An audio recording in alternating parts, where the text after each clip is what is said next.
After graduating, Al hired a manager and arranged auditions to put together his very first band. Okay, send the first one in.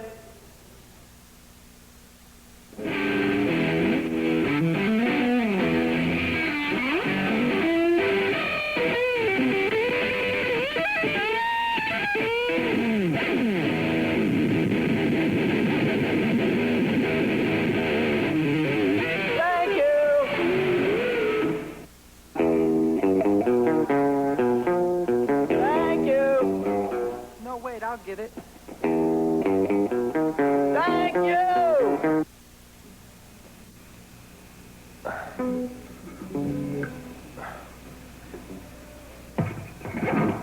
Thank you!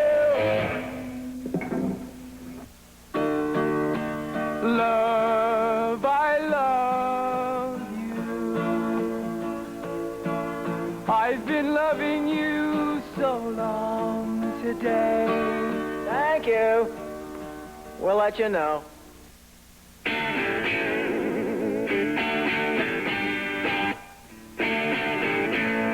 Thank you.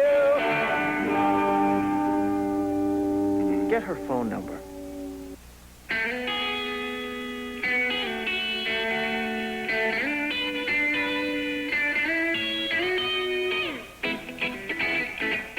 Thank you. We'll get back to you. I don't want to do my laundry. I don't want to do my laundry. Why don't you do it for me? I love the yellow bit, baby, please.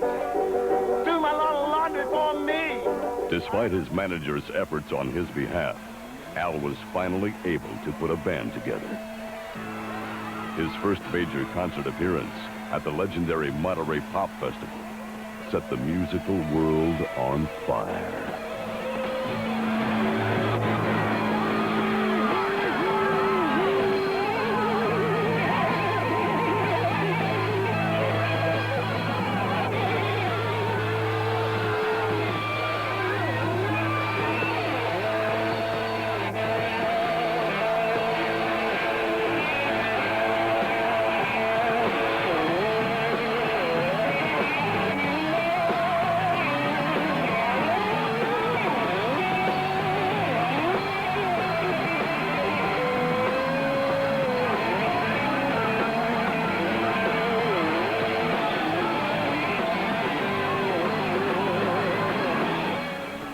Was an instant sensation. His dizzying rise to fame could only be compared with that of Right Said Fred. Suddenly, Al was highly merchandisable. This little baby's gonna sell like hotcakes. It's a perfect tie-in for your client. It's the hottest product on the rock and roll market today. These are your actual partially eaten hot dogs by Al or members of his immediate entourage, complete with buns and condiments. It comes complete with a genuine nylon wig, plastic, non-toxic eyeglasses, and a self-adhesive, fire-resistant mustache. It is a genuine fun item. Why, my whole family derives hours of pleasure from this unique leisure product. Indeed, the impact of Weird Al on Western civilization and life as we know it was undeniable. And the name of it is The Dawn of a New Beginning. You see, Weird Al's the dawn. He's the beginning of everything. Because you know how things like begin and end? Because, you know, Weird Al is the greatest guy. He's an original. He's like nature and growing. And I like to oil paint and everything. And if I could just give this to him, it would mean everything. Well, I don't know, because sometimes you gotta, it's all who you know anyway. And it's luck, too. And I'm a very lucky person, and I'm his biggest fan. And if I could just meet him and talk to him, because he's the beginning of everything. And now I'd just like to take this opportunity to say thank you to all of my fans who have been so supportive over the years. I can't begin to tell you how much you all mean to me.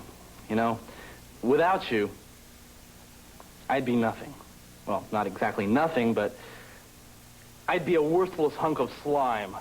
I'd be a horrible, smelly, weasel-faced shell of a man just crawling around in the gutter and eating leftover macaroni and cheese out of the garbage can. I'd be this fat, hairy, disgusting slob with green teeth, talking to fire hydrants and drooling on myself. I'd be less than human. I'd be a pathetic little worm. No, not a worm, a kangaroo. I'd just be this kangaroo hopping along. Did I say kangaroo? I meant an amoeba. I'd be a one-celled amoeba or a paramecium.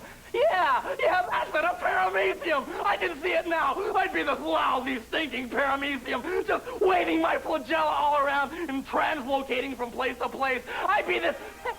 Hey, where are you going? Hey, wait a minute. Come back. Hey! Weird Al Yankovic.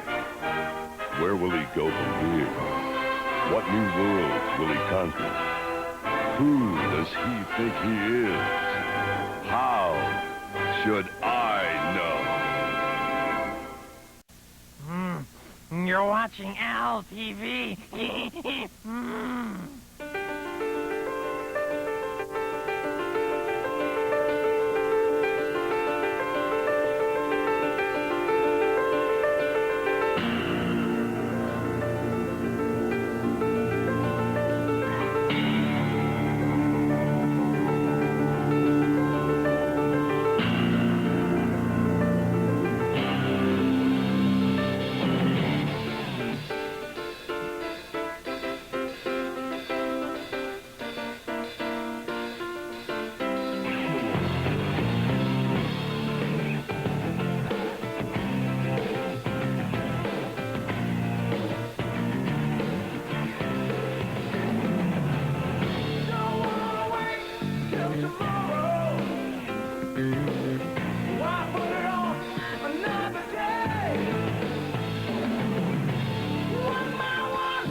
That's enough.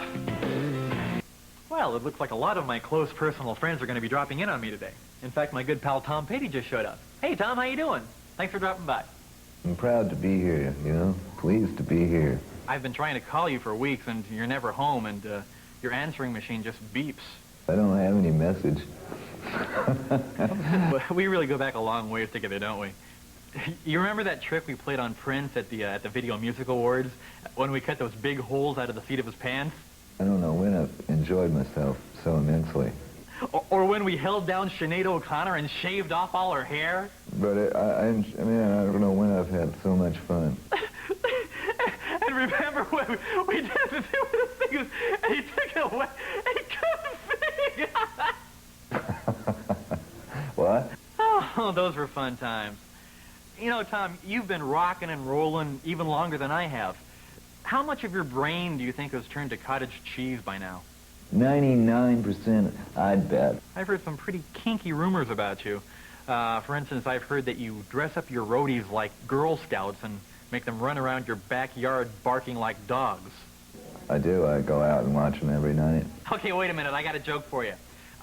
A Jew, a lesbian, and Lawrence Welk go into a bar. You can't make jokes about Lawrence Welk. Oh, sorry. Tom, this probably isn't the time or place, but since you're here, I'll ask. Next week, I'm throwing a surprise birthday party for my pet hamster, and I was kind of wondering if you and the guys would put on a show for him. My vote would be no. Oh, you think it's unlikely, huh? Very unlikely. Let me get this straight. You're telling me that you think it's very unlikely? I think it's very unlikely. Well, why won't you do a concert at my house? You can't afford it. I'll pay you $5. No. $5 and a bag of donuts. You know, still pretty lousy. $5, a bag of donuts, and a butterscotch enema. Really. Oh, I give up. I just want you to know that you're breaking a young hamster's heart. And Refugee is his favorite song. Could you at least wave to him? Harvey, look! Tom Petty is waving to you! Wow! Oh, thanks, Tom. You're really an okay guy. You know, I was just wondering, have you had a chance to listen to my new album yet? Yeah. Well, what did you think? God, it's boring. I mean, it's really, really boring. Okay, well, thanks for dropping by, Tom. We really got it. It's bullshit. It sounds awful. Tom Petty on Al TV, ladies and gentlemen. What a guy.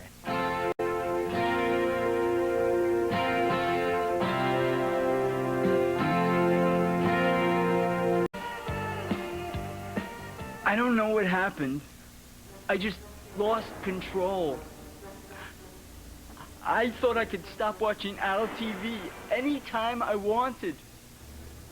But it became my worst habit. I stopped going outside, eating, and sleeping.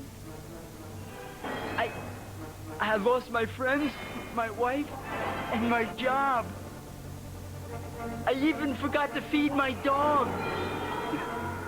And he died. But then I called Alcoholics Anonymous. It was the hardest phone call I ever made. And I cried when I made that call.